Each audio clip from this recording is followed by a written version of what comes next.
గొడవ. ఈ గొడవ అనేది చాలా ఇంట్రెస్టింగ్ గా ఉంటుంది. మన ఇంట్లో అయితే అంత మనం ఇష్టపడం. మన ఇంట్లో మాత్రం చాలా శాంతియుతంగా మన ఇల్లు గడవాలి. కానీ ఎదురింట్లో ఏదైనా గొడవ అవుతుంది, పక్కింట్లో గొడవ అవుతుందంటే చెవులు, కళ్ళు, ఇంకేమైనా వీలైతే అన్నీను కాన్సన్ట్రేషన్ మొత్తం అక్కడే ఉంటుంది. అసలు ఏం జరుగుతోంది? సో ఈ గొడవని లేకపోతే ఈ ఒకంత గాసిప్స్ ని లేకపోతే అసలు పక్కింట్లో ఏం జరుగుతుందనేది తెలుసుకోవాలన్న క్యూరియాసిటీ చాలా మందిలో ఉంటుంది. ఏం చేస్తుంటారు వీళ్ళు, ఏం చేస్తుంటారు?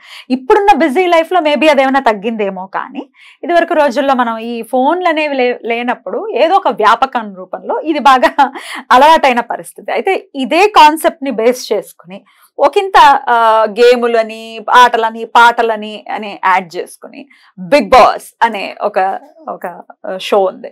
అది మళ్ళీ స్టార్ట్ అయింది. సీజన్ 8. ఎంతమంది ఏం మాట్లాడినా, మీలాంటి సోషల్ యాక్టివిస్టులు ఎంతమంది దాన్ని వ్యతిరేకించినా, ఖండించినా దాని పని అది చేసుకుంటూ పోతుంది. ఎలా చూస్తారు? మళ్ళీ స్టార్ట్ అయింది. 88 కూడా అయ్యేలాగుంది. మళ్ళీ స్టార్ట్ అయింది. చెప్పండి, what is your analysis on this?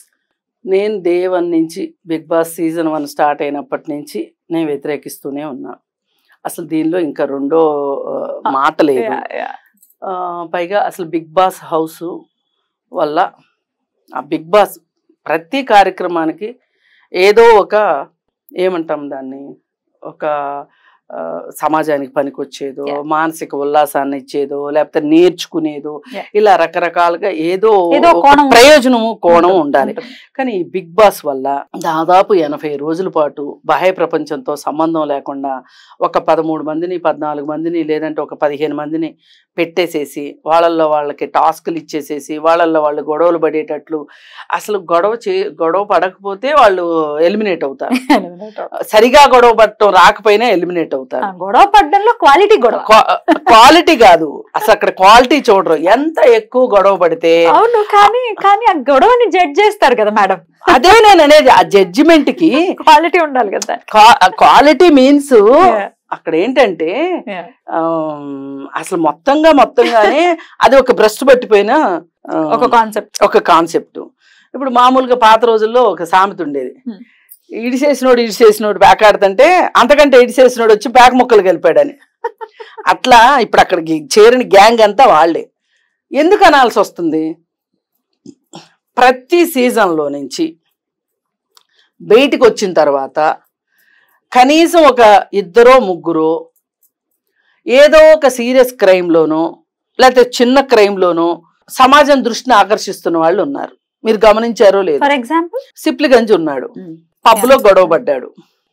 సాధారణమే కదా అది. అవునండి, పర్సనల్ ఇష్యూ కదా అది. Personal ego clashes. ఇప్పుడు ఆయన అక్కడ విన్నర్ అయ్యాడు, బిగ్ బాస్ విన్నర్ అయ్యాడు. బయటకు వచ్చిన తర్వాత కూడా నేను విన్నర్ని అంటే ఎవరు ఒప్పుకుంటారు? అలాగే డ్రగ్స్ ఇష్యూలో దొరికిన వాళ్ళిద్దరు ఉన్నారు. ఇలా నేను ఇప్పటికిప్పుడు మీకు చెప్పాలంటే చెప్పలేకపోవచ్చు. కానీ ఇలా ఎందుకు జరుగుతుంది అంటే ఒక 80 రోజుల పాటు బయట ప్రపంచంతో సంబంధం లేకుండా అక్కడే ఉంచితే వాళ్ళ మానసికమైన ఇబ్బందులు, వాళ్ళకి మానసిక పరిస్థితులు వచ్చే మార్పులు ఉంటాయి. చూసారా? కొంతమంది పాపం చాలా అమాయకంగా ఒక సైంటిస్ట్ వెళ్ళాడు ఆ మధ్య.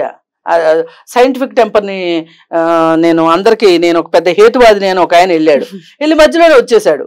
అట్లా ఆయన ఏమనుకుని వెళ్ళుండొచ్చు, నేను 90 రోజుల పాటు నాకు దొరుకుతారు పిచ్చోళ్ళలాగా వీళ్ళందరినీ నేను హేతువాదులు చేద్దామని వెళ్ళుంటాడు. ఆయన బయటకు వచ్చేసాడు. అలా ఇప్పుడు ఇలా ఉంటాయి. అందుకని ఆ బిగ్ బాస్ లక్ష్యాలు ఏవో ఉన్నాయి అనుకుని లక్ష్యాలు ఉన్న వాళ్ళు వెళ్ళి అమాయకులై తిరిగి వచ్చిన వాళ్ళు ఉన్నారు. అలాగే అతను ఏదో ఒక నాయుడు, అతను ఏం నాయుడు బిగ్ బాస్ లో వచ్చాడు కదా, పర్లేదు. ఆయన నాయుడు ఒక అతనికి శిరోమండనం చేసిన కేసులో ఇరుక్కున్నాడు అతను.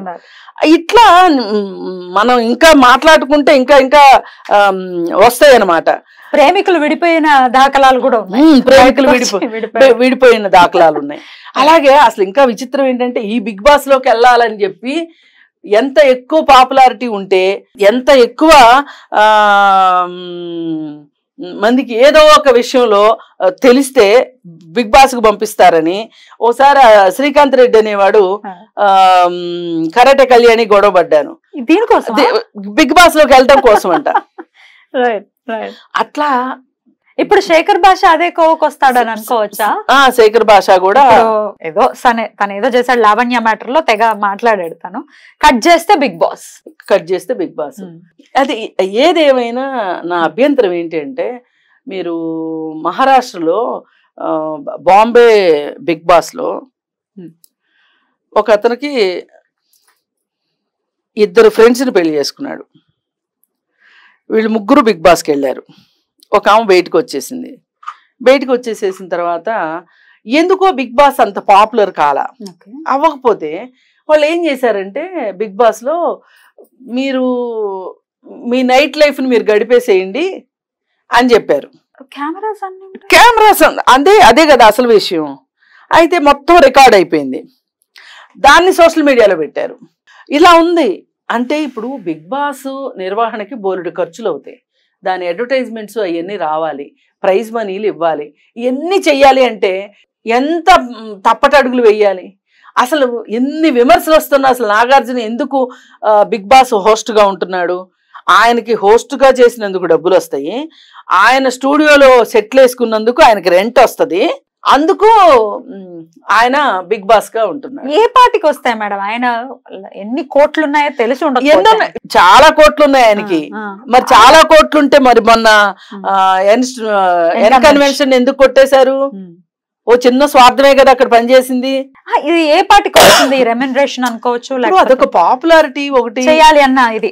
అయితే సరే, బిగ్ బాస్ గురించిన వివాదాలు ఇన్ని ఉండగా మళ్ళీ ఇప్పుడు మొదలైంది. నేనేమంటున్నా అంటే, ఒక మీలో ఎవరు కోటీశ్వరుడు, ఒక కౌన్ బరిగా కరోడ్పతి, ఇట్లాంటి ప్రజలకు ఉపయోగపడేవి, ఒక నాలెడ్జ్ని ఇచ్చేవి.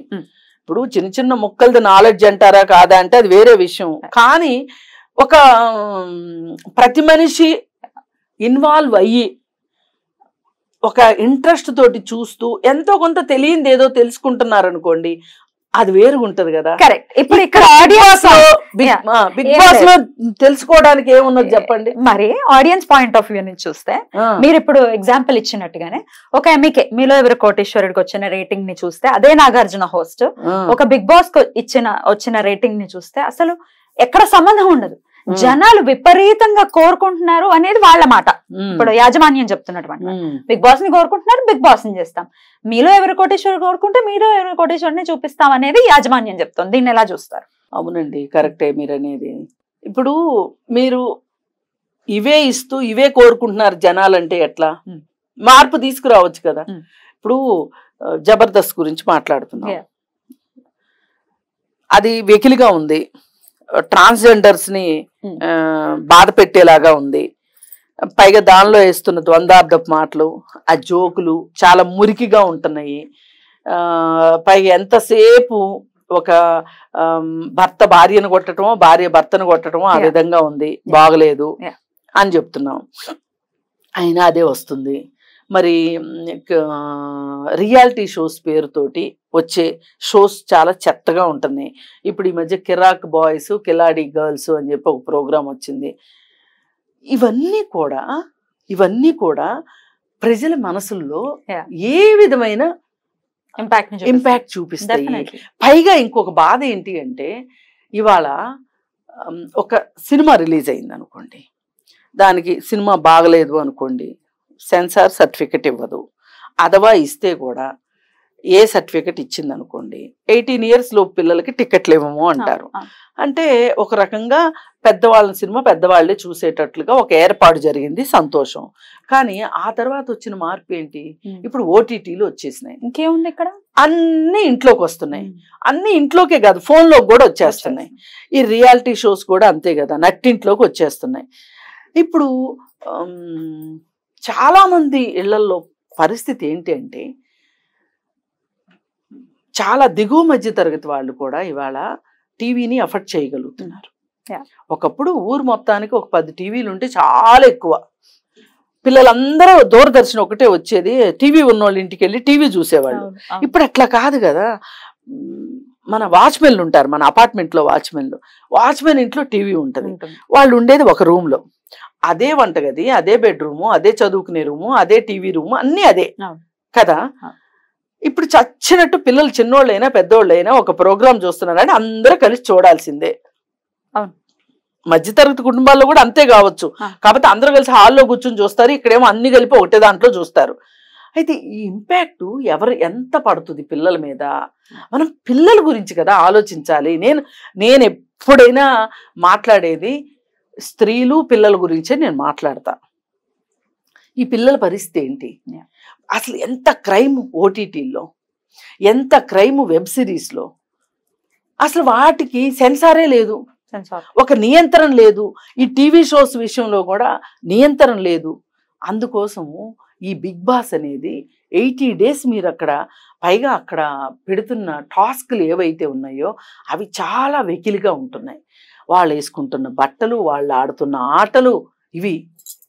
ఇప్పుడు మహారాష్ట్ర విషయం మేము చెప్పాను కదా, అది ఎందుకు చేశారు ఆ పని అంటే బిగ్ బాస్ ఓనర్సే చేశారు. ఇది ఎందుకు చేశారు అంటే బిగ్ బాస్ ఎక్కువ మంది చూడట్లేదంట, అది చూపించటం కోసం అది బయటకు వచ్చింది. అందుకని మనం మామూలుగా మన దేశంలో వాళ్ళందరూ ఏం చెప్తారు, అసలు మనది చాలా గొప్ప నాగరికత, గొప్ప సంస్కృతి, అసలు పాశ్చాత్య సంస్కృతి మనం దిగుమతి చేసుకోకూడదు, అది ఇదని అంటాం. అలా అనేవాళ్ళవి. ఇది అసలు యాక్చువల్గా మొదలైంది నాకు గుర్తున్నంత వరకు యూకేలో, వేరే కంట్రీ, బిగ్ బ్రదర్ పేరుతో వచ్చింది. మనం ఎందుకు దిగుమతి చేసుకోవాలి? మన దేశానికి తగ్గట్లుగా మనం ఎందుకు ప్రోగ్రామ్స్ని ఇది చేసుకోలేము? అలాంటప్పుడు మరి కేంద్ర ప్రభుత్వం ఇన్వాల్వ్ అయ్యి అసలు ఇది మన సంస్కృతి కాదు, మన సంస్కారము కాదు అని ఇన్వాల్వ్ అవ్వాలి ఇట్లాంటి షోస్ పట్ల. అలాగే రియాలిటీ షోస్ వీటి మీద ఒక నిబంధన వాళ్ళైతే పెట్టాల్సిన అవసరం ఉంది. ఎవరికి వాడిపోని ఎవరూ చేయట్లేదని అంటే మార్పు మన నుంచే మొదలవ్వాలి అనుకుంటే మనకు కూడా మన జీవితాల పట్ల ఒక బాధ్యత ఉంది. కాబట్టి ఇది మనకు అవసరమా కాదా? 80 రోజులు మనం కేటాయించాల్సిన పని ఉందా లేదా? మన ఫోన్ లో మనం వాళ్లకు ఓట్లేస్తే మనకు వచ్చేది ఏంటి అనేది మనకి. అసలు న్యూస్ ఎంతమంది చూస్తున్నారు చెప్పండి? న్యూస్ చూడడం మానేశారు. న్యూస్ చూడడం అనేది అదేదో ఒక వెనకబడిన తనం అనుకుంటున్నారు. న్యూస్ పేపర్ చదవటం ఒక వెనకబడిన తనం. 24 గంటలు ఫోన్లో ఏది వస్తుందా అని చూసుకోవటం. అసలు న్యూస్ చూడటం అనేది పోయింది. ఒకప్పుడు 7 గంటలకు న్యూస్, 8 గంటలకు న్యూస్, 9 గంటలకు న్యూస్ చూసి మధ్యలో టైంలో సీరియల్స్ చూసేవాళ్ళు తప్పితే ఇప్పుడు అసలు ఇన్ని ఛానల్స్ అయిపోయిన తర్వాత న్యూస్ అనేది లేదు. ఇప్పుడు చాలా క్రైము, మహిళల పట్ల పిల్లల పట్ల జరుగుతున్న క్రైమ్కి